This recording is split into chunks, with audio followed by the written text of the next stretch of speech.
Soit exalté et affermi. Parce que tu en ce lieu, celui qui était sans repère soit rattrapé, recadré et qu'il retrouve les bons chemins. Parce que tu en ce lieu que l'affligé trouve consolation. Parce que tu en ce lieu que la famille trouve le pain à satiété. Parce que tu en ce lieu que l'orphelin témoigne que j'ai effectivement un père et que l'aveugle témoigne qu'effectivement j'ai un défenseur. Parce que tu en ce lieu, l'aveugle peut se dire je vois. Le sourd peut se dire j'entends et le mieux peut se dire je crie gloire au Seigneur. Parce que tu en ce lieu que les morts ressuscitent. Parce que tu en ce lieu que nous puissions renouveler nos forces afin de prendre notre rôle comme les aigles. Nous te bénissons Père pour les grandes choses. Sanctifie davantage ce moment et que ta parole nous sanctifie. Règne et domine à tout chemin dans le nom de Jésus. Nous disons Amen. Jésus soit loué, qui est venu. Amen. Oh, que nous savons ce qu'il nous fait en premier lieu. Prendre notre Bible et puis la lire. Nous sommes sur Isaïe chapitre 40, verset 18 à 20. Ozali na buku ya Isaya mokako 40 molongo zomi na mwambe à 20. Kino tuku mibale. Isaïe chapitre 40 verset 18 à 20. Isaya mokako 40 molongo zomi na mwambe kino molongo tuku na mibale. Nous lisons au nom du Seigneur Jésus. Même si nous n'avons pas de Bible par respect, nous nous dévouons si la sainte ne fait pas de Si tu es capable de lire, tu dois te procurer ta Bible.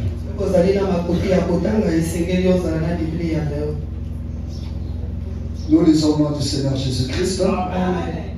À qui voulez-vous comparer Dieu? Et quelle image verrez-vous son égal? C'est un ouvrier qui fond l'idole et c'est un orfèvre qui la couvre d'or et il soude des chaînettes d'argent. Celui que la pauvreté oblige à donner peu choisit un bois qui résiste à la vermoulure. Il se procure un ouvrier capable pour faire une idole qui ne branle pas. Parole du Seigneur. Amen. On va s'asseoir. On vide un peu les mains. On On libère un peu les mains et puis on acclame la parole de Dieu. Acclame la parole de Dieu qui peut changer, qui peut changer aussi. Amen. Je vous salue tous dans le nom de Jésus. Moi de la joie de nous revoir ce matin en ce lieu. Il a été avec nous durant la semaine. Les obligations de certains n'ont pas permis qu'on se retrouve dans la semaine. Et ce dimanche, certainement, nous avons fait preuve de violence de nous retrouver en ce lieu. Et que Dieu tienne compte de cette volonté manifestée qui arrive en ce lieu. Amen. Amen. Alléluia. On ne vient pas à l'église parce qu'on est toujours disponible. On vient parce qu'on aime Dieu. Et on se dit que non, je dois me forcer à me rendre dans l'église. Alléluia. On ne vient pas à l'église parce qu'on n'a rien à faire, non. On a toujours quelque chose à faire. Même dormir, c'est aussi quelque chose. Te reposer, ça joue aussi beaucoup. Mais tu te dis que non, je dois me rendre quand même à l'église. Amen. Que Dieu tienne compte de cela dans le nom de Jésus-Christ. Ok, nous sortons fraîchement de notre programme de jeûne. Pendant un mois, on était un peu en régime serré, strict par rapport au jeûne. Et là, nous commençons déjà à manger copieusement. Amen. Certainement là, tu as toujours la nostalgie du jeûne. Quand on est en programme de jeûne, on oublie qu'on est en jeûne. Et quand on finit le jeûne, on a dans la conscience comme si on est en train de jeûner. Quand on est en jeûne, l'estomac te dérange très tôt, la faim te dérange très tôt. Mais dès lors que le jeûne finit, tu cherches même à manger, il n'y a pas d'appétit. Amen.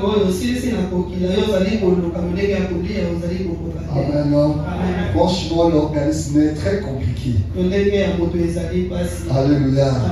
Les choses de Dieu ne sont pas du tout faciles par rapport à la chair. Et nous faisons toujours violence. Amen. Ok, bienvenue dans le Seigneur. Nous sommes sur notre chapitre de base de l'année.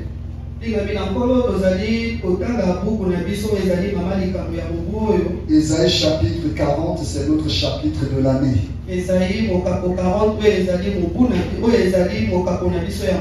Parce que pour mieux comprendre notre thème ou bien notre verset clé de l'année,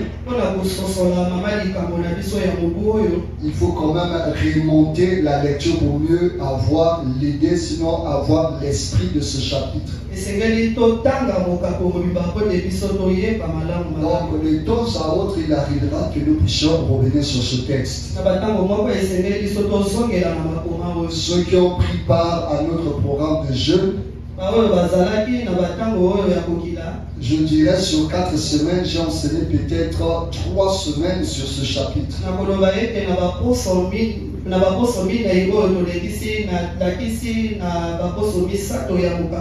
Le maximum de temps nous étions sur ce chapitre. Parce qu'il y a beaucoup à se dire à propos. Et là, nous venons de lire un texte par rapport à l'idée principale de ce chapitre. Dieu est en train de reprocher le peuple d'Israël en ce qui concerne l'idolâtrie. Ils sont en train de façonner des créatures de façonner des images pour adorer et considérer ces idoles comme leur Dieu.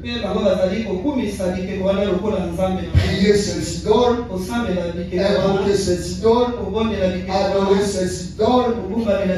Et Dieu est en train d'interpeller le peuple d'Israël par rapport à cette attitude. C'est même l'une des raisons, sinon la raison capitale de leur déportation. L'idolâtrie. Et il y a des gens aujourd'hui qui ont fait peut-être d'une passion quelconque son idole. Peut-être la boisson devient son idole. Donc c'est d'abord la boisson avant Dieu. C'est peut-être le sport qui est avant Dieu.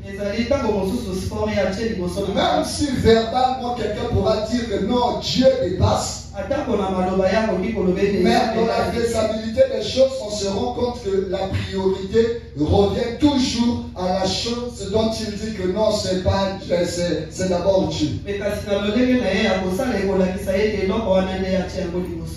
y a des gens, leur idole, c'est peut-être les caves, les boîtes. Ça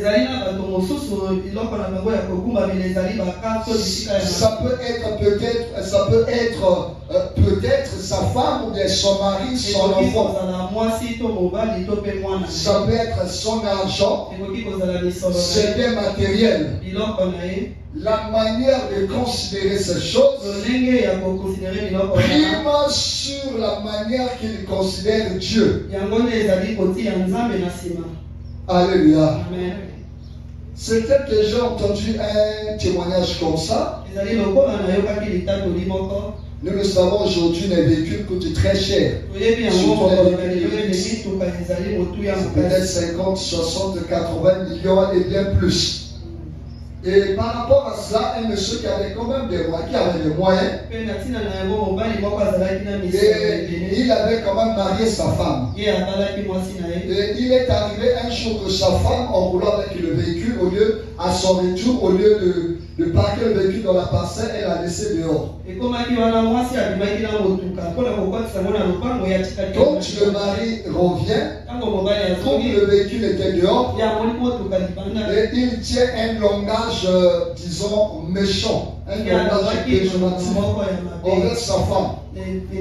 Va lui dire en lingala, yo na balaki na 3 millions motuka ona suma ko de kamboko na balo kutaka kuchina.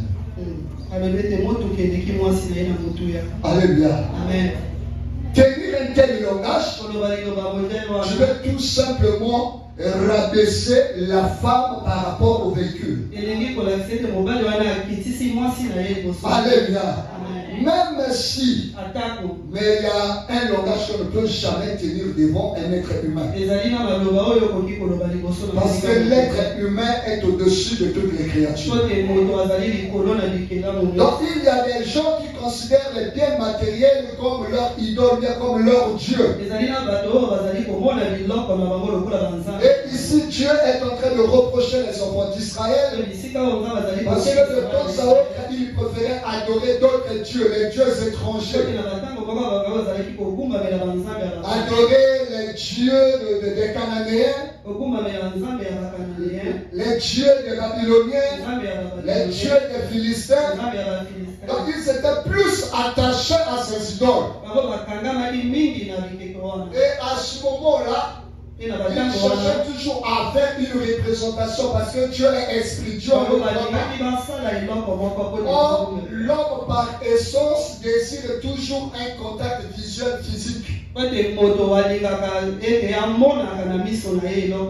de gens ont des difficultés dans leur foi, dans leur spiritualité parce qu'ils veulent voir, ils veulent toucher. La Bible dit que nous ne marchons pas par la vue mais par la foi. Alléluia.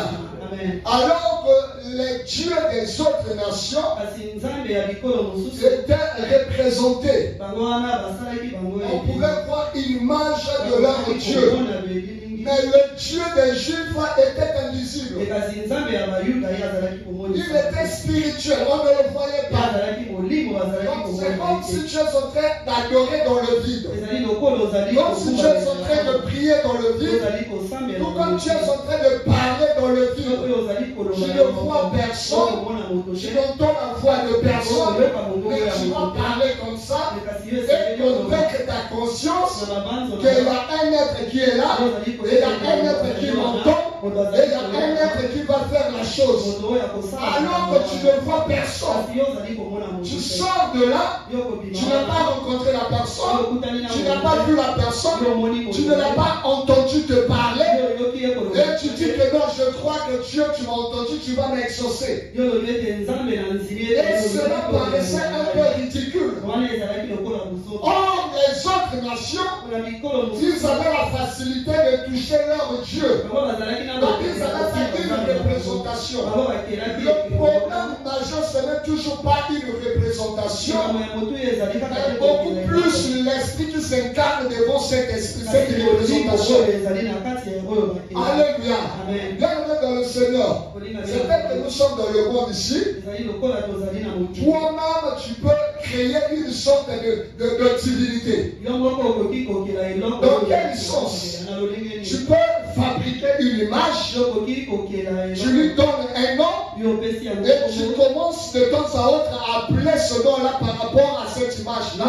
Et comme tout est spirituel, tout est régi par la spiritualité, il y aura un esprit qui recevra le mandat de commencer à s'incarner, à se représenter par cette image.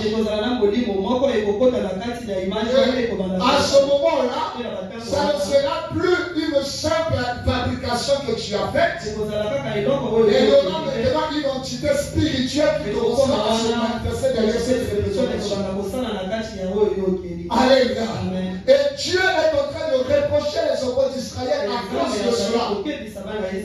Déjà depuis Exode 20, il avait interpellé le peuple d'Israël en ce qui concerne l'idolâtrie.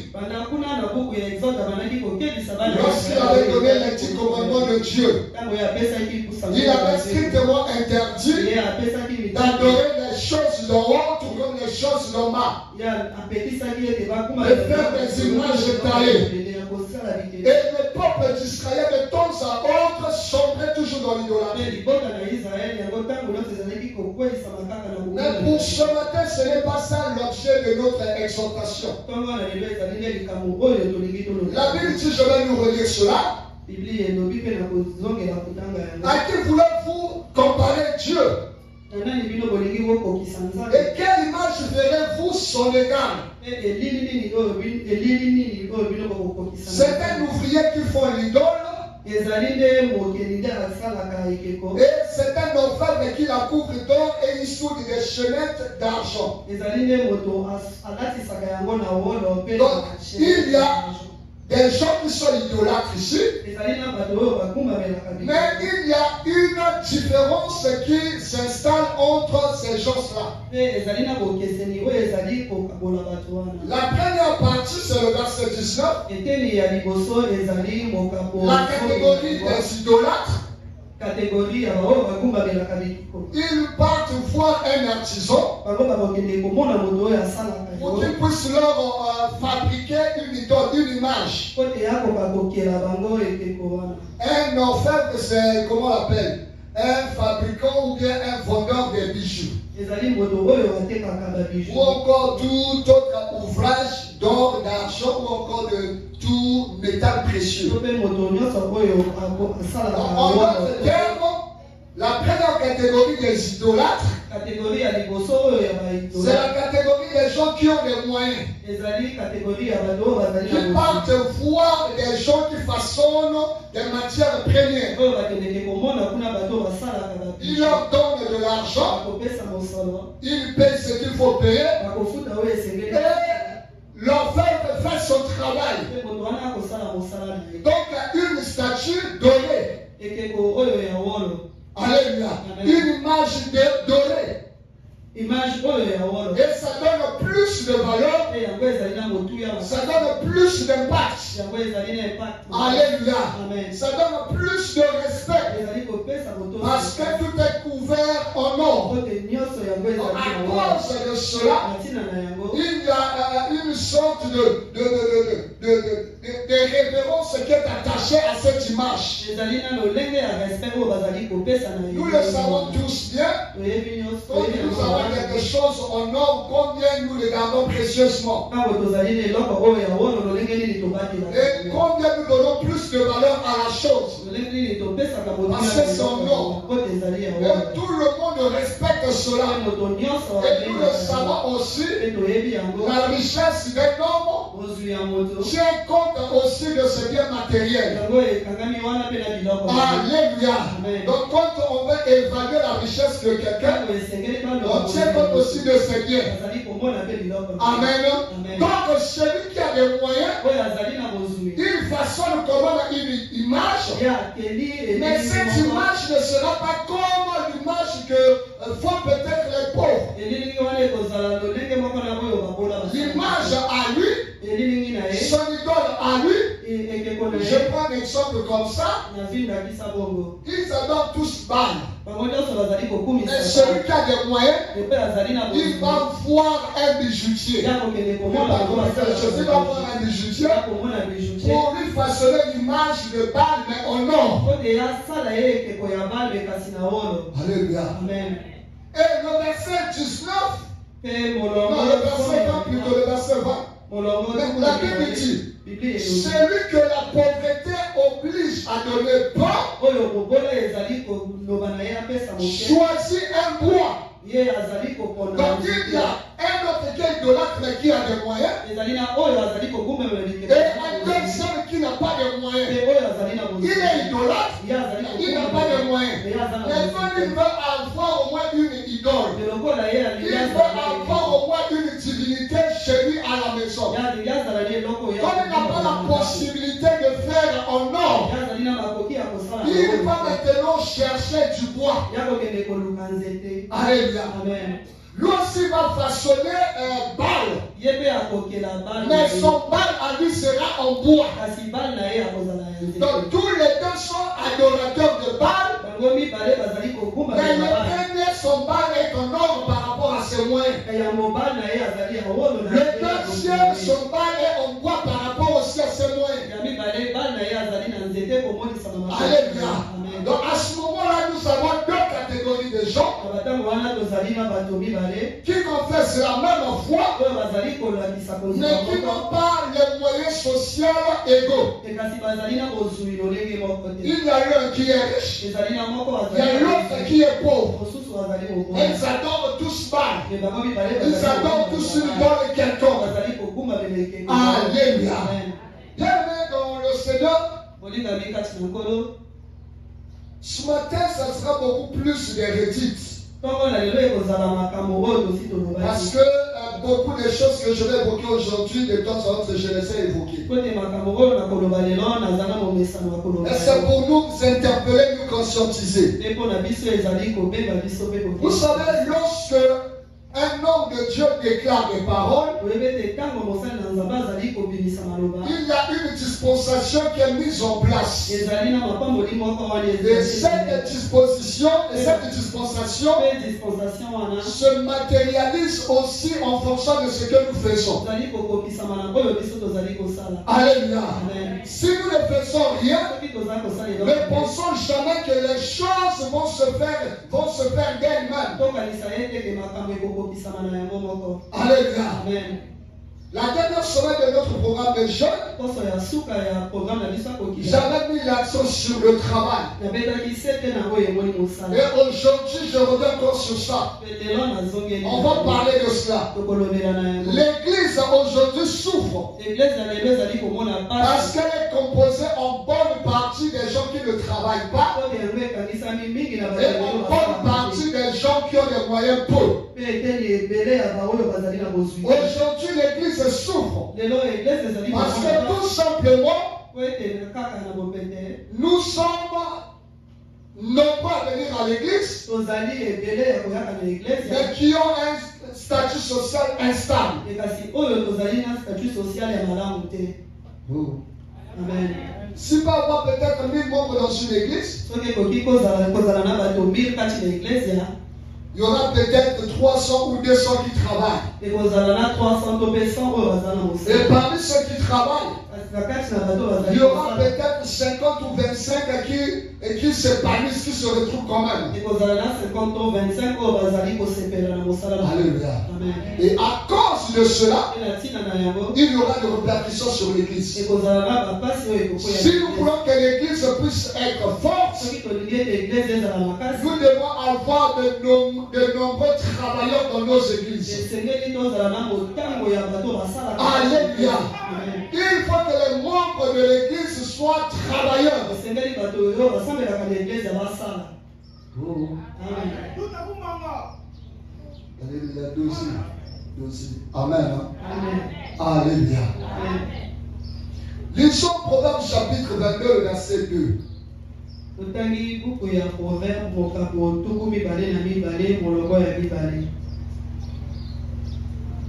Proverbe chapitre 22, le verset 2.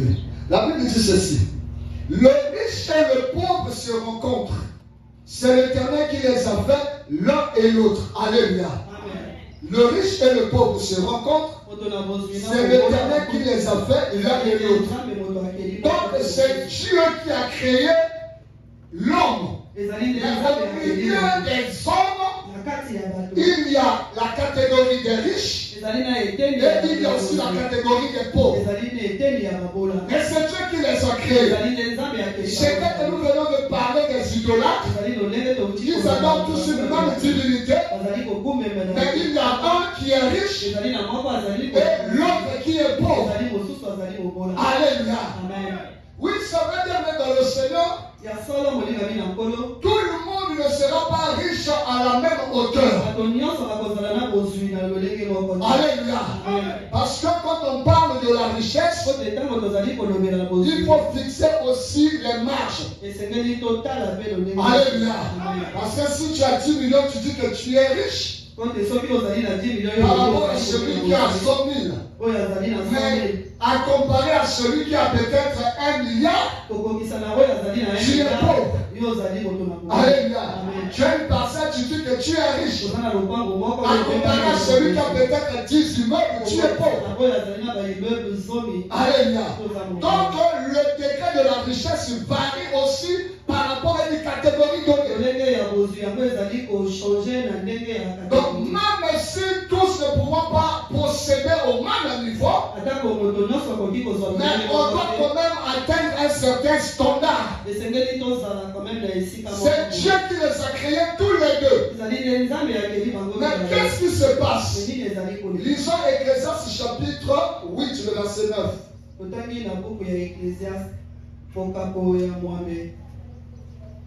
Chapitre 8, le verset 9. La Bible dit ceci. J'ai vu tout cela et j'ai appliqué mon cœur à tout ce qui se fait sous le soleil. Il y a un temps où l'homme domine sur l'homme pour le rendre malheureux. Là, ça commence à nous interpeller. Il y a un temps où l'homme domine sur l'homme pour le rendre malheureux. Mais ils sont tous créés à l'image de Dieu. Dieu a donné à l'homme la domination sur les animaux ainsi de suite, mais pas sur l'autre homme. Mais sur la terre, qu'est-ce que nous constatons? Il arrive un temps où l'homme, au lieu de dominer seulement sur les animaux, sur les oiseaux, sur les poissons, il parvient quand même à dominer sur l'autre homme qui est créé à l'image de Dieu. Pour le rendre malheureux. Alléluia. Et à ce moment, j'aimerais nous poser expressement cette question. Qui veut que l'autre puisse dominer sur lui? Qui veut que l'autre puisse le rendre malheureux? Personne. Alléluia. Mais voyons ce que dit l'Écriture. Proverbe chapitre 22, nous revenons encore sur Proverbe. Chapitre 22, le verset 7. Proverbe 22, le verset 7. La Bible dit ceci: le riche domine sur les pauvres et celui qui emprunte est l'esclave de celui qui prête. Alléluia. Qui domine sur l'autre? Qui? Ah. Donc quand Ecclésiaste dit qu'il y a un temps où l'homme domine sur l'homme, on pouvait peut-être dire, moi ça peut arriver que le pauvre domine sur le riche. Mais là on nous précise que ce n'est pas n'importe quel homme qui pourra dominer sur l'autre. Celui qui peut dominer sur l'autre doit être riche. Amen. Et là je nous repose la question.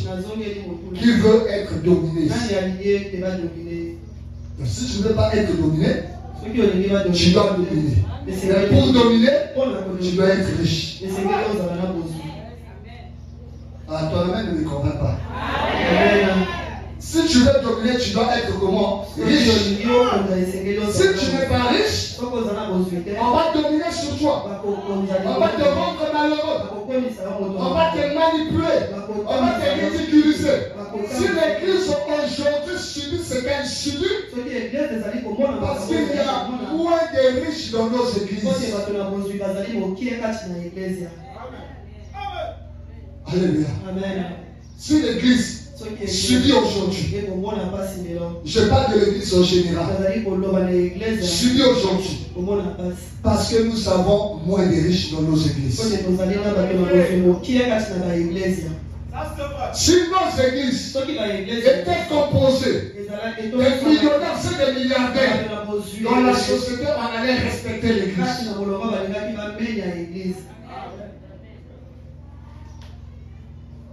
C'est Dieu qui a créé le riche et le pauvre. On ne peut même pas dire que c'est Dieu qui a créé le pauvre et le riche. Mais c'est Dieu qui a créé d'abord le riche, et puis le pauvre. Et puis par la suite, c'est le riche qui domine sur le pauvre. Dieu les a créés tous les deux, mais sur le terrain. Celui qui est riche prend l'ascendance. Là, on ne parle pas question d'âge, mais question de la richesse. Donc même si tu es grand, tu es vieux père, mais tu galères, on va dominer sur toi.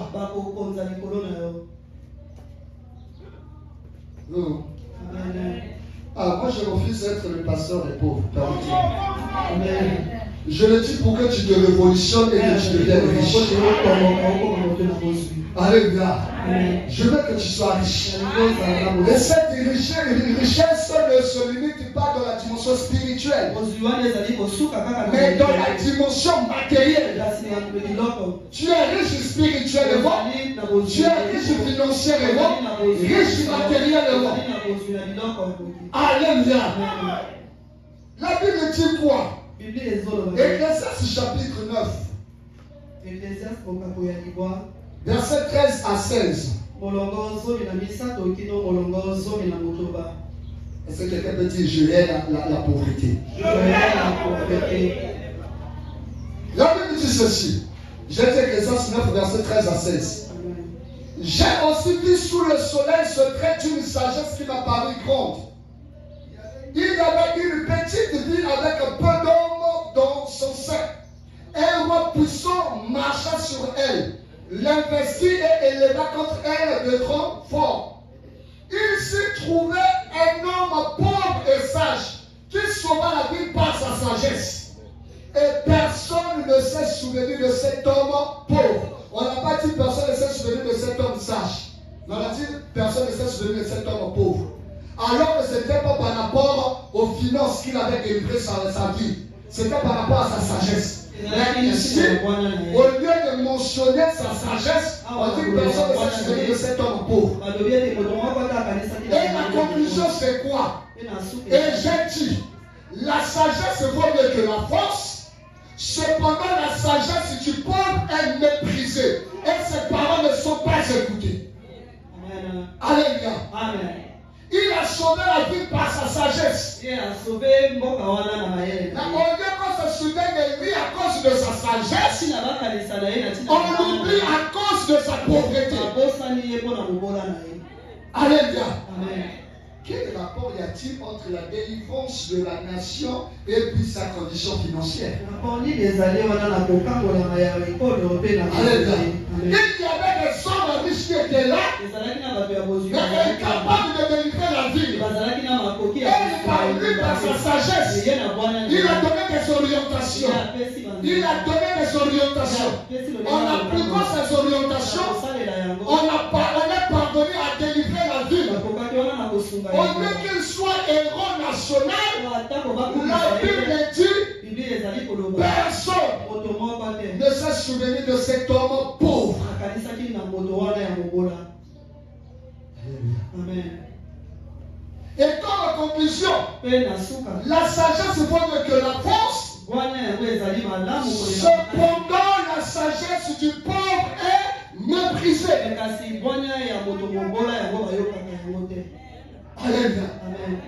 C'est Dieu qui les a créés tous. Mais on constate qu'il y a encore qui prend la suprématie. Alléluia. Amen. Alléluia. Amen. Il y a un qui prend la supériorité. Donc quand même il peut être sage, il peut prier Dieu, craindre Dieu, il sera écrasé. Alléluia. Amen. Donc par rapport à cela, bien aimé dans le Seigneur, il y a deux principes. Le premier principe, c'est le principe du travail. Bien aimé dans le Seigneur, on ne peut pas parler de la richesse, on ne peut pas parler de la prospérité si on ne travaille pas. Même si le pasteur disait soyez prospères, soyez bénis, mais si on ne fait rien, on sera toujours pauvre. On devient riche en travaillant. Alléluia. On devient riche en travaillant. La prière, le jeûne, la crainte de Dieu, la méditation de la parole de Dieu, venir à l'église, on les appelle des exercices spirituels. Alléluia. La prière ne remplace pas tout. Le jeûne ne remplace pas tout. Après avoir prié, jeûné, servi le Seigneur, nous sommes appelés à aller travailler dans le domaine séculier. Alléluia. Quand nous réfléchissons quand même, Israël était composé, il est composé de 12 tribus. Parmi les 12, il n'y avait qu'une seule tribu qui restait au temple. Les 11 autres devaient travailler. Alléluia. C'est pour autant dire que tout le monde n'est pas appelé à plein temps. Alléluia. Amen. 11 tribus doivent travailler. Et cela va inverser les choses. Si 11 tribus restaient au temple, et une seule allait travailler, elle n'allait pas subvenir aux besoins de tout le peuple. Pourquoi est-ce que nous souffrons dans nos familles? Nous sommes à 10 dans la famille, il y a peut-être qu'un seul des deux qui travaille. Et le poids de la famille pèse sur eux. Mais si sur 15, peut-être 10 ou 12 travaillent, ça va laisser les choses. Alléluia. La prière ne remplace pas tout. Dans la semaine, pendant le programme du jeûne, je disais ceci. Avant même de chasser l'esprit de pauvreté, tu dois travailler. Tu ne travailles pas, tu chasses l'esprit de pauvreté par rapport à quoi? Avant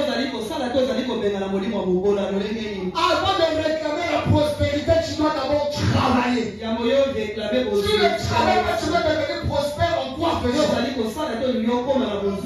les gens qui ont des pactes avec le monde de ténèbres, l'argent qu'on leur donne, ils finissent par investir à créer des activités. Le travail, c'est ça le principe de la subsistance. subsistance, le principe de la prospérité. Église, nous devons travailler. Et ça, c'est très important. 2 Thessaloniciens chapitre 3, le verset 10. 2 Thessaloniciens 3, le verset 10. La Bible dit ceci, que celui qui ne travaille pas ne mange pas non plus. Donc tu ne vas pas travailler, tu ne dois pas manger. J'ai dit 2 Thessaloniciens 3, le verset 10. Celui qui ne travaille pas ne doit pas manger. Et posons-nous la question. Si quelqu'un ne mange pas, est-ce qu'il sera en bonne vie, en bonne santé? Non. Est-ce qu'il pourra rester en vie pendant longtemps? Non. En d'autres termes, que celui qui ne travaille pas ne mérite pas être en vie. Donc il peut mourir. C'est ce que tu m'as dit. Tu ne vas pas travailler, donc pour toi mourir. Tu ne pourras pas bâtir ta vie sur personne et ça ne marche pas. Alléluia. Depuis l'entrée des soldats d'Israël dans la terre promise, la manne ne tombe plus. La manne ne tombe plus. Dans la terre promise, il devait travailler. Nous devons travailler, Église. La Bible dit dans Proverbe 12, le verset 27. Proverbe 12, le verset 27, la Bible dit. 12, le verset 27.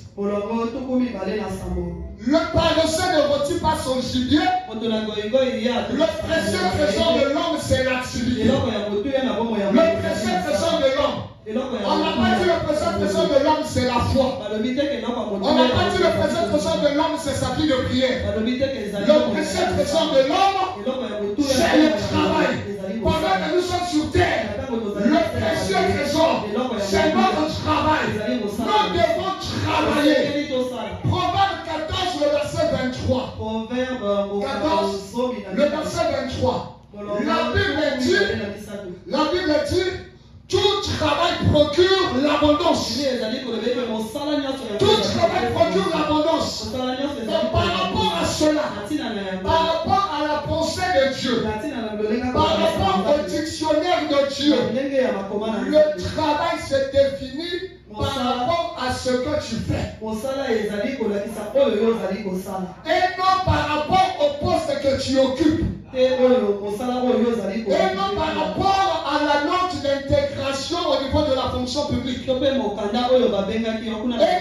rapport à la note d'embauche au niveau d'une société privée. Pour Dieu, le plus important, c'est que tu dois faire quelque chose. Lorsque Dieu parle du travail, il ne prend pas la fonction publique. Il ne voit pas CNPC. Il ne voit pas le gouvernement. Il ne voit pas le je ne sais pas quelle autre société que nous connaissons. Lorsque Dieu parle du travail, c'est ce que ta mère est capable de faire. C'est ce que tu es en train d'exercer. C'est ça le travail.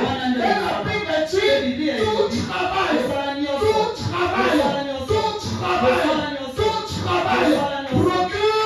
l'abondance. Donc pour avoir l'abondance, il ne faut pas que tu sois seulement embauché à la CNPC. L'abondance, c'est à partir du travail que tu fais. C'est ça le principe de Dieu. Dieu ne définit pas le travail par rapport à ce que nous pensons. C'est pour cela qu'on a la période du jeune, je disais, dans le langage de Dieu, il n'a pas de chômeurs, il n'a que des paresseux. Des gens qui ne veulent pas travailler. Parce que pour Dieu, même si l'État ne t'a pas embauché, tu peux devenir ton propre entrepreneur. Tu peux devenir ton propre patron. Si l'État ne t'a pas embauché, crée ton activité. Parce que pour Dieu, le travail c'est ça. Et nous devons travailler. Église, après avoir prié, engageons-nous à travailler. Faisons des choses. Faisons des activités. Faisons des entreprises. Faisons des choses. N'attendons pas seulement la fonction publique. N'attendons seulement pas les structures privées. Faisons nos propres activités. Sors une table devant la personne qui attache-moi dans les sachets par vendre. Achète les fruits commencent à vendre. La même chose, c'est ça le travail. Et tout travail procure l'abondance. Il y a des gens qui ont travaillé, occupé des bons postes, mais qui se retrouvent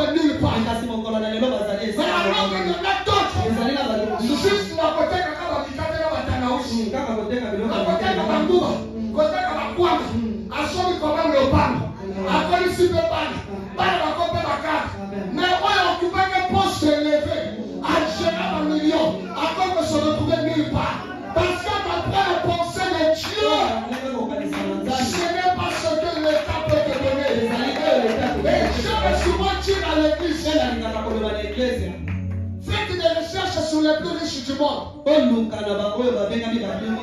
y a combien de fonctionnaires de l'État? Personne.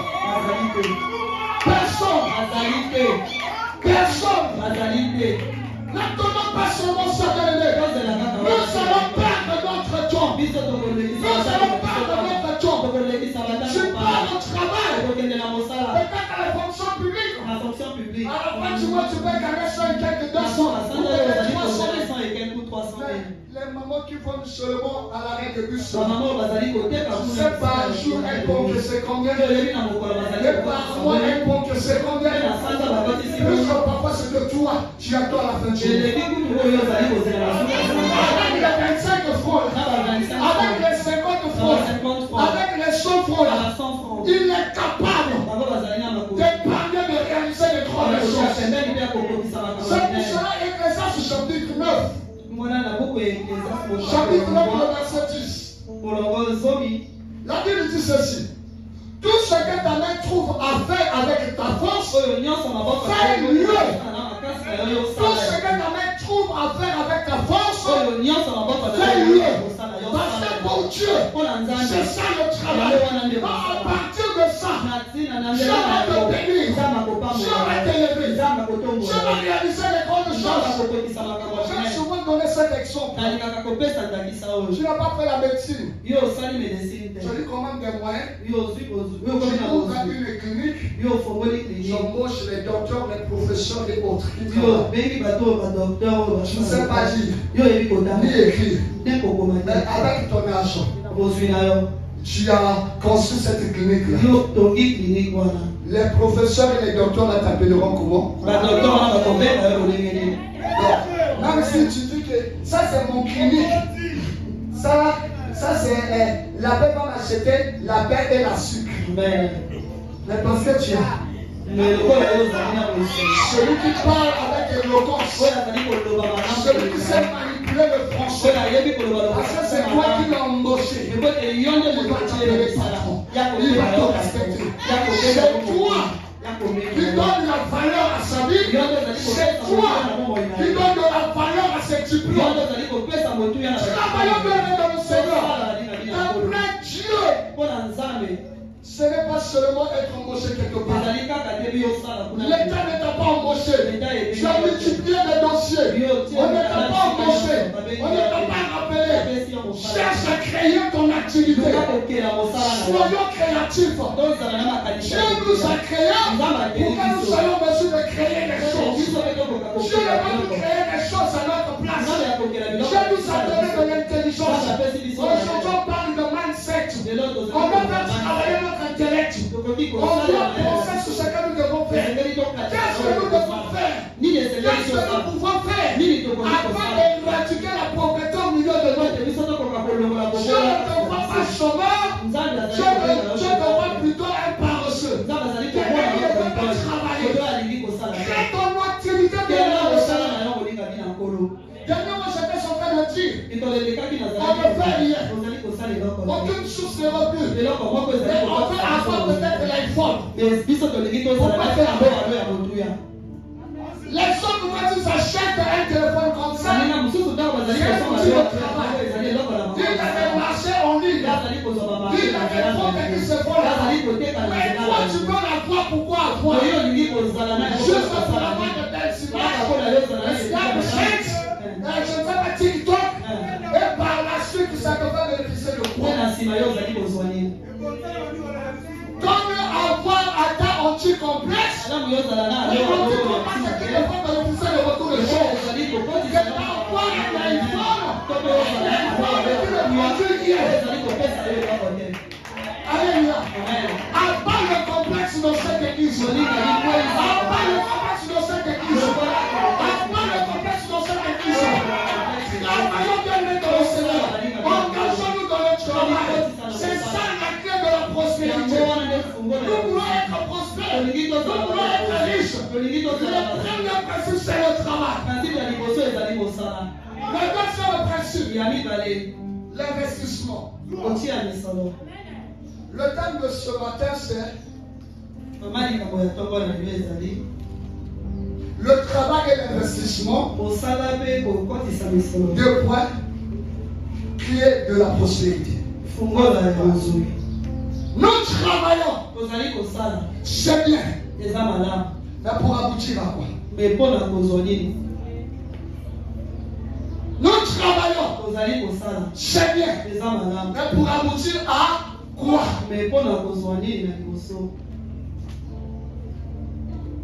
Alléluia. Amen. J'aime souvent dire ici à l'église, s'il faut dans la vie travailler juste pour manger, permettez-moi, Dieu est en train d'enrichir votre foi sceptique. Parce que nous avons consommé le 1er janvier, n'est plus dans nos estomacs. S'il faut travailler juste pour payer la maison de Trouille, permettez-moi, on est en train d'enrichir le propriétaire de la maison. Ce n'est pas ton bénéfice. Pour t'interpeller, pour nous interpeller. Ça fait combien d'années que tu es locataire? Tu as déjà dépensé combien? Et dans ton compte, tu en as combien? Ce que tu as déjà dépensé en payant une maison de trou, tu avais déjà construit même des yeux. Donc s'il faut travailler juste payer la maison de trou, Dieu est en train d'enrichir le propriétaire. Le jour où tu seras plus en mesure, il te mettra dehors. Il cherchera un autre locataire capable. Amen. Je vous donne toujours mon témoignage personnel. Lorsque les téléphones en digital Android ont commencé à faire leur apparition, j'avais l'habitude, si j'achète, je garde le carton et le reçu. J'achète, je garde. Et donc, ça va être quand même une période. Et un jour, je galérais. Il n'y avait pas 5 000 francs sur moi. 1 000 francs, je n'avais pas, je galérais. Et je reste en train de réfléchir. Je te sers, je prie, mais pourquoi ça? Et pendant que je réfléchissais là, je dirais Dieu va orienter mes yeux vers les cartons. Je les ai regardés. J'ai ouvert. J'ai commencé à faire l'addition des reçus. Je me suis rendu compte que j'étais à près d'1 million alors que je manquais 1000 francs. Sans compter les crédits. C'est déjà un fonds de commerce. Alléluia. Mais je manquais cependant 1000 francs. Mais j'avais beaucoup dépensé sur moi. Nous travaillons. Mais par la suite pour aboutir à quoi? Allah amène des sols. Parce que beaucoup travaillent, mais juste pour manger, se vêtir et puis l'autre. Ce n'est pas mauvais de bien manger. Ce n'est pas mauvais de bien se vêtir. Ce n'est pas mauvais de bien vivre. Mais ce n'est pas ça la garantie de la réussite. Ce n'est pas ça la garantie de la prospérité. Avant d'arriver à ce stade-là, tu dois être sûr que les bases sont bien stables. Tu gagnes 100 000, toi tu veux t'habiller peut-être en 500 000. Et d'après toi, tu es conscient de cela. Alléluia. Amen. Que Dieu, la parole de Dieu. Proverbe chapitre 11, le verset 24. Proverbe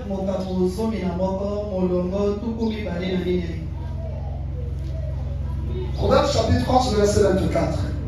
La Bible dit ceci. Tel qui donne libéralement devient plus riche. Et tel qui épargne à l'excès ne fait que quoi? S'appauvrir. Celui qui épargne à l'excès, il s'appauvrit.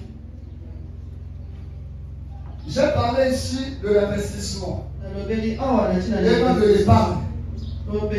En réalité, lorsque nous épargnons plus, c'est bien, mais ce n'est pas la garantie de la prospérité. ezali wana garantie ya bozwi. La garantie de la prospérité, c'est l'investissement. Garantie ya bozwi ezali kokotisa misolo esika moko. Alléluia. Amen. Ceux qui sont riches aujourd'hui, bango baza na bozwi moko ils le sont non par rapport à ce qu'ils ont épargné, ezali kaka mpona na oyo par rapport à leur babazali investissement. na ezali Et mpona quand on compte leur richesse, bozwi na bango on ne tient pas seulement compte de l'espèce de la liquidité. bazali komona kaka On tient compte aussi de leur bien immobilier, ainsi de suite. bazali komona bozwi na bango bandako na bango mpe biloko mosusu wana. Alléluia. Amen. Celui qui épargne à l'excès oyo azali kotia pembeni ya koleka s'approvit. ya kokoma na kobola Parce que ce que tu épargnes là kote oyo ezali kotia pembeni ne produit rien. yango ezali Tu laisses 100 000 ici, yo otie 100 000 après pembeni 2 ans, tu viendras trouver 100 000. mibu mibale okozonga Tu n'as rien fait. 100 000 Alors que le coût de la vie ne fait que grimper. kuya bomo ezali Donc les 100 000 d'aujourd'hui là 100 000 ya lelo n'auront toujours pas la même valeur 2 ans ou 3 ans plus tard. yango ekozala motu ya moko te mibu mibale Et rappelons-nous de la parabole de ce chef avec ses 3 serviteurs. tokanisa lisese oyo Il appelle le premier, il lui donne 5 deniers. ya bengi ya liboso ya pesi 5 Le deuxième, au deuxième, il donne 3 deniers. ya bengi ya mibale ya pesi Et au dernier, il donne un seul. pe ya suka Il ya part. bongo ya Après quelque temps, il revient. sima bakambo ya Le premier qui a reçu 5 deniers va lui dire, tu m'avais donné 5 et j'ai multiplié, j'ai pu donner 5 autres. Le patron lui dira, bon serviteur, fidèle et bon serviteur. Le deuxième va arriver.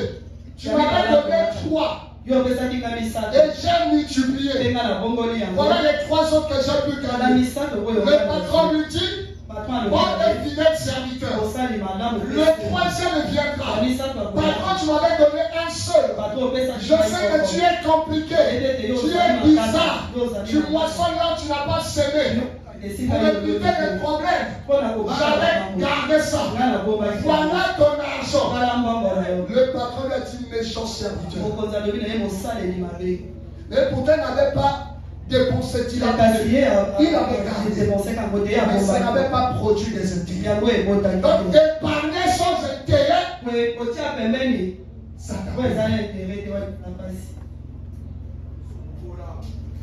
Amen.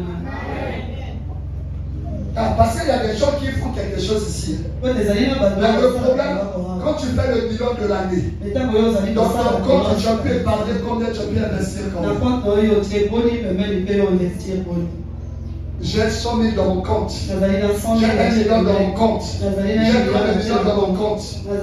Mais tu as quelle autre source de revenus? Bien-aimés dans le Seigneur, nous devons retenir ceci. Aussi longtemps que nous n'aurons qu'une seule source de revenus, on n'est pas garanti de la pauvreté. Aussi longtemps que nous n'avons qu'une seule source de revenus. Tu travailles quelque part. Et à la fin du mois, on te donne ton salaire. Tu travailles quelque part. À la fin du mois, on te donne ton salaire. C'est bien. Mais ça ne te garantit pas. Ce qui te permettra de prospérer, c'est avec ce que tu gagnes, ce que tu peux épargner. Si tu épargnes, c'est pour attendre peut-être atteindre un certain chiffre. Pour que par la suite tu commences à investir. Nous devons créer d'autres activités. Je suis là pour nous dire, nous devons créer ce qu'on appelle l'autonomisation des finances. On ne peut pas dépendre d'une seule source de revenus. Aujourd'hui nous souffrons. Nous avons assez de charges. Parce qu'on n'a qu'une seule source de revenus. On ne vit que de ce salaire-là. On ne vit que de cette recette-là. Si ça ne marche pas, si on ne paye pas, on souffre. Alors que si on pouvait avoir d'autres sources de revenus, même si ici ça ne marche pas, là-bas ça pourra marcher, ça nous maintiendra en équilibre.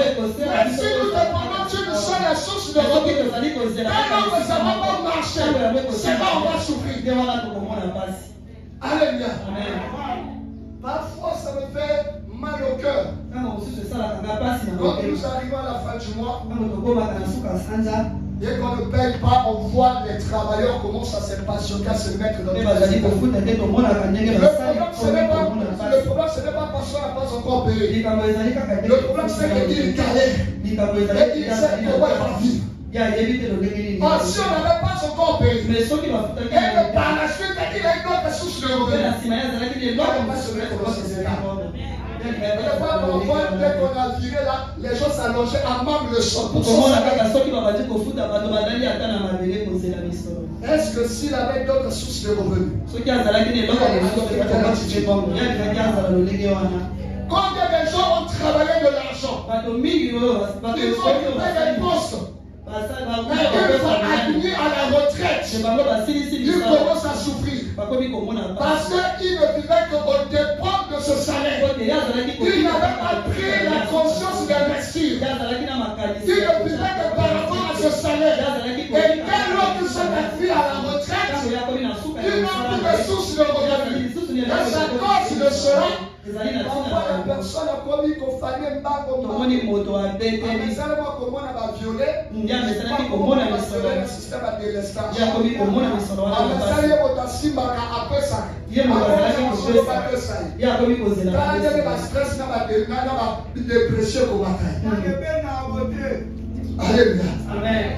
Encore chez nous aussi, les dossiers des retraités ne sont pas automatiques. Il va attendre peut-être 200, 300, 400. Le faire vieillir, mon Dieu. Il m'a dit ça va attention, ma mère. Surtout sur la parole. Comme il t'a donné ça va parce que la bouton là, il était ma mère attendue. Alléluia. Amen. Il y a des bas qui s'accordent stress. Des bas qui s'accordent dépression. Alléluia. Amen. La minute elle a pouvoir remplacer nous, il passe ici. Alléluia. Amen. Que dit la parole de Dieu? Proverbe chapitre 27. Nous sommes presque à la fin. Proverbe chapitre 27, verset 23 à 27. Proverbe chapitre 27, verset 23 à 27. Proverbe au capot tout pour balé na sango, molongo tout pour balé na misa. Jusqu'à 27. Kino molongo tout pour balé na sango. La Bible dit ceci. Connais bien chacune de tes brebis. Donne tes soins à tes troupeaux. Car la richesse ne dure pas comment? Toujours. Ni une couronne éternellement. La richesse ne dure pas toujours. Si tu peux bête m'achète aussi, va payer moi la somme, mais les autres vont bien. Si tu vas payer moi, mais les autres vont bien. Gagne au kanga. Si tu vas payer au sakana au fort, au kumaka papiko, tu peux sauter à la tête. Mais les autres vont répéter. Au kanga. La richesse ne dure pas toujours. Ni une couronne éternellement. Le foin s'enlève, la verdure paraît et les herbes des montagnes sont recueillies.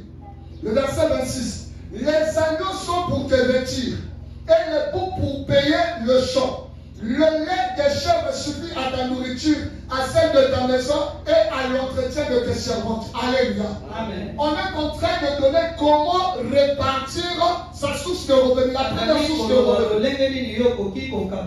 Puisque la richesse ne dure pas toujours. Ce dont nous savons aujourd'hui, demain nous ne l'aurons pas toujours. Nous pourrons arriver à l'état de la galère. Mais qu'est-ce qui va nous épargner de cela? On est en train de donner la stratégie. Ici, on parle d'un berger. Et on lui dit, la première étape, les agneaux sont pour te vêtir. Donc, dans ta première source de revenus, il y a une part qui te permet de te faire propre, beau, ce n'est pas mon père. Alléluia. Parce que tu es le premier à te jurer de tes revenus. Alléluia. La même épouse, ça l'appelle Amen. Alléluia. Amen. Vous allez l'appeler présentable. Amen. Parce que la COP nous sous au Javon par rapport à l'élégance dans le Javon. Quand on signé le contrat, je ne sais pas la grande société, même si on a été dans ma façon. L'homme Regarde ce qui frappe à l'œil. Alléluia. Les gens vont considérer, respecter ton potentiel par rapport à d'abord à la prestance que tu donnes. Alléluia. Même au Kabola, par rapport à la dégagement. Amen.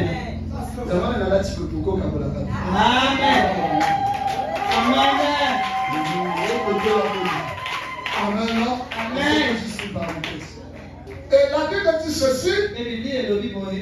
Les alliances sont pour te vêtir. Et les bouts pour payer le champ. On va revenir sur ça. Le verset 27, il est dit: le lait des chèvres suffit à ta nourriture, à celle de ta maison et à l'entretien de tes servantes. Donc il y a une partie qui va te permettre de te vêtir, d'être propre. Une autre partie va t'aider pour manger, prendre soin de ta maison, prendre soin des membres de ta famille. Mais la deuxième partie ici, on a dit, c'est pour acheter, pour payer le champ. Réfléchissons. Ici, on est en train de parler d'un berger. Alléluia. Amen. Le champ, c'est pour les agriculteurs. Alléluia. Et non pour un berger. Le berger, lui, il marche dans la rue, dans la nature, il paie ses troupeaux. Mais ceux qui ont l'habitude d'acquérir des champs sont les agriculteurs. Les gens qui viennent pour semer, les gens qui viennent pour planter, pour que par la suite ils moissonnent. Mais lui, les bergers, on ne va pas dire que les chefs donnent les bouts pour acheter d'autres troupeaux. On lui a dit pour payer le champ. En d'autres termes, en dehors du fait que tu es berger, tu dois savoir investir aussi dans d'autres domaines. Alléluia. Parce que la richesse ne dure pas toujours. À un certain moment, ce qui marche aujourd'hui, demain ça ne marchera pas. Mais demain, l'autre investissement, l'autre entreprise pourra marcher. Et parce que tu es aussi là-bas, ça te permettra d'être en équilibre. Donc au lieu que tu sois toujours berger, deviens aussi agriculteur. Tu dois multiplier tes sources de revenus. Tu travailles aujourd'hui, tu as une source de revenus. Oui, tu dans le Seigneur. Mais tu dois réfléchir quelle autre activité pour mettre en place pour pouvoir investir. Ne dépend pas seulement de cette entreprise. Ne dépend pas seulement de cette unique salaire. Ça ne te garantira pas de la galère. Ça ne te garantira pas de la pauvreté.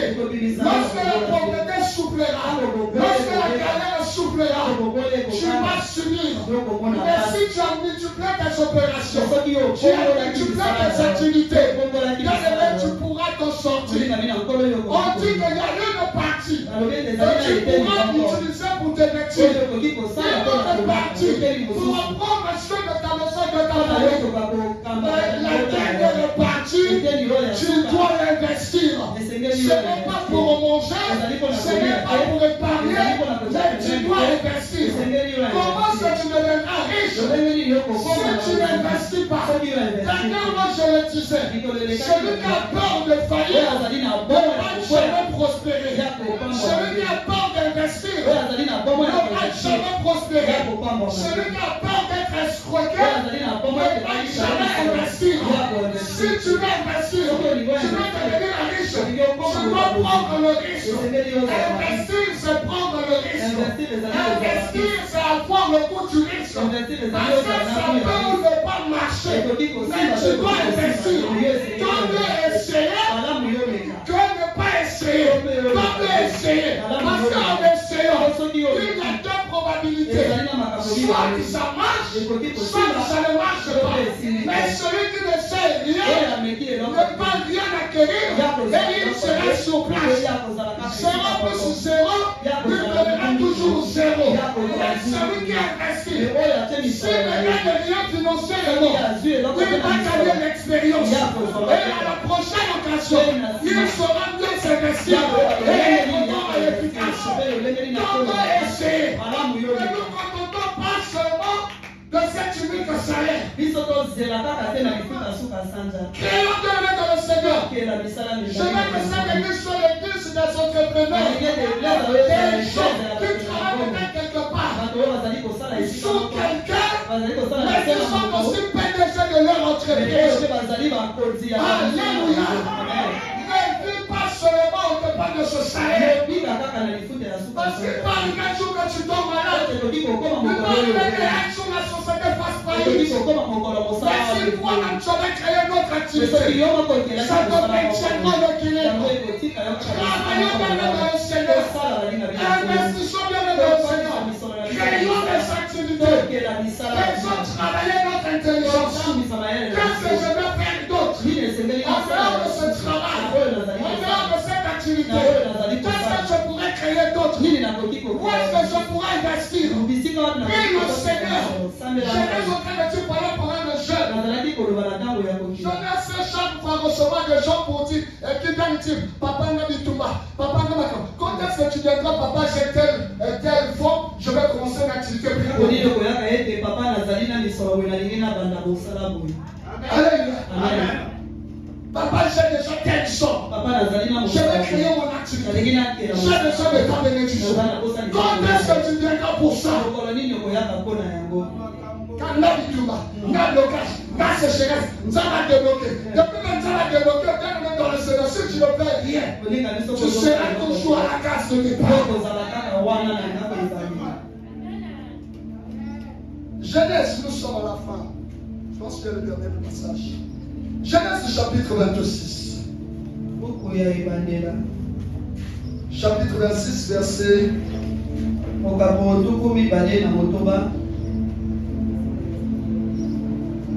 Verset 1.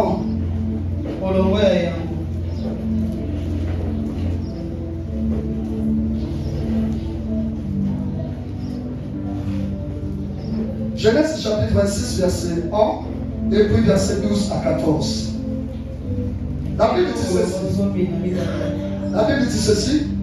Il y eut une famine dans le pays, outre la première famine qui eut lieu du temps d'Abraham.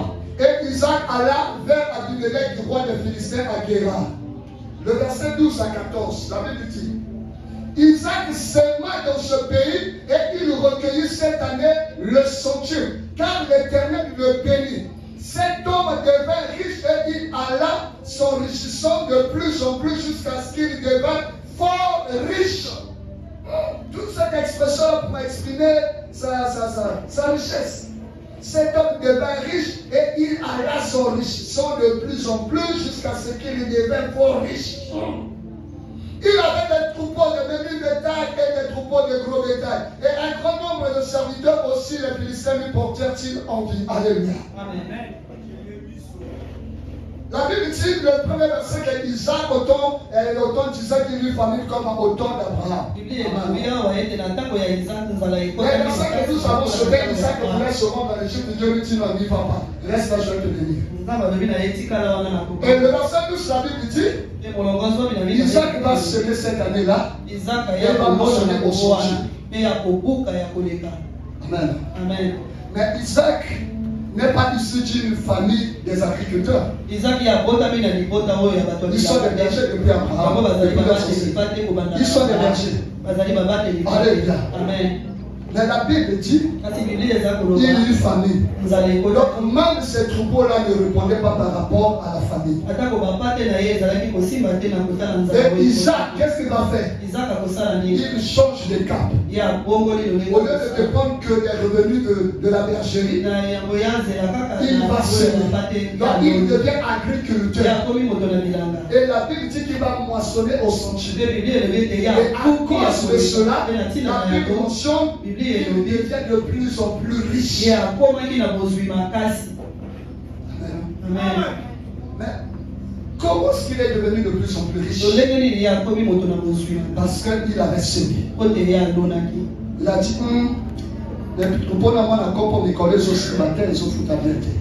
mais qu'est-ce que je dois faire? Si je reste comme ça, je vais faillir. Je dois crier. il commence à s'aimer. ya bandi kolona À s'aimer. kolona À s'aimer. kolona Et la Bible dit, pe biblia il elobi va moissonner au sentier. ya kobuka ya koleka. Alléluia. Amen. Bien-aimé dans le Seigneur, Kolinga bina si on nkolo. doit dépendre juste d'une seule source de revenus, soki biso tozali kozela kaka na eloko on aura beaucoup de difficultés pour réaliser le tokozala projet. na mpasi mpona kokokisa On aura biso beaucoup de difficultés pour parvenir dans notre vie. tokozala na mpasi mpona On kobonga aura beaucoup de biso difficultés pour devenir riche. tokozala na mpasi mpona kokoma bato na bozwi Réfléchissez sur la vie des hommes riches. tokanisa likolo na bongo Ils n'évoluent pas seulement dans un seul domaine. bango bazali kaka na Ils sont dans plusieurs domaines. bango bazali na betando ebele. Ils sont des actionnaires dans plusieurs sociétés. bazali kuna na baaction na Ce qui basosiété leur permet de prendre, de recevoir là et faire une certaine somme. oyo ezali kopesa bango Ils sont dans l'immobilier, ils sont dans l'aviation, ils sont dans le pétrole, ils sont dans les véhicules, ils sont dans la technologie, ils ont multiplié leurs affaires, leurs actions, de telle sorte que ici ça donne 5%, là-bas ça donne 10%, là-bas ça donne 12%. Quand il fait la somme, ça lui permet de se retrouver. yango ekokisi na otango ebele. Alléluia. Amen. Le travail et l'investissement kosala mpe koinvestir créent de la prospérité. fungola ya kopamba Nous devons travailler esengeli tosala avec les revenus. na bozwi Réfléchissons dans quoi nous devons investir. tokanisa na nini oyo biso esengeli tokwatisa misolo Comme conclusion, mpona on va kosilisa développer la conclusion le dimanche prochain. biso tokobalola conclusion wana na poso oyo ekoyaka Ecclésiaste chapitre 11, buku ya ecclésiaste mokambo zomi na moko verset 1 à 6. molongo ya yango kino molongo motoba. Ecclésiaste chapitre 11, verset 1 à 6. La Bible dit ceci: jette ton père à la surface des eaux, car avec le temps tu le retrouveras. Donne-en une part à 7 et même à 8, car tu ne sais pas quel malheur peut arriver sur la terre. Quand les nuages sont pleins de pluie, il la répand sur la terre. Et si un arbre tombe au midi ou au nord, il reste à la place où il est tombé. Celui qui observe le vent ne sèmera point, et celui qui regarde les nuages ne moissonnera point. Comme tu ne sais pas quel est le chemin du vent, ni comment se forment les os dans le ventre de la femme enceinte, tu ne connais pas non plus l'œuvre de Dieu qui fait tout. Dès le matin, sème ta semence, et le soir, ne laisse pas reposer ta main, car tu ne sais point ce qui réussira, ceci ou cela, ou si l'un et l'autre sont également bons. Alléluia. Amen. Dis à ton voisin, investis. Non, on recommence. Dis-lui, travaille. sala Après, investis. na nsima yo bainvestir N'épargne pas seulement. kotia pembeni kaka te Tu dois investir. esengeli yo investir. Alléluia. Amen. Que Dieu nous bénisse. Ka nzambe Que bakombe Dieu nous fasse.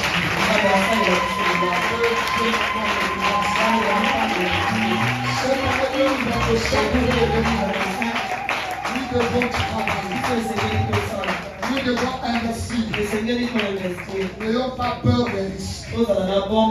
Comme on vient de lire dans l'Ecclésiaste. Le dimanche prochain, on va le développer. L'église doit être riche en travaillant, en investissant. Nous allons prier le Seigneur. Tu vas prier pour ton travail, pour ce que tu fais. D'après Dieu, le travail, c'est ce que tu fais. Si tu ne veux rien de concret, tu dis Seigneur, aide-moi à faire quelque chose. Je ne veux pas dépendre des libéralités des gens. Je ne veux pas dépendre des services des gens. Je veux moi-même être en mesure de créer quelque chose. Même si tu es femme au foyer, tu dois créer quelque chose. Prie le Seigneur, aide-moi à travailler. Et toi qui travailles, qui perçois déjà quelque chose, dis Seigneur, aide-moi à investir. Je dois créer d'autres activités. Oriente-moi vers quel domaine je dois investir. Et là, tu vas commencer à prier pour toi-même. Commence à prier pour toi-même. Dieu, aide-moi. Je dois travailler. Tu m'as placé sur cette terre pour travailler. Je dois travailler. Je refuse d'être paresseux. Je refuse d'avoir peur de prendre des risques en ce qui concerne le travail et l'investissement.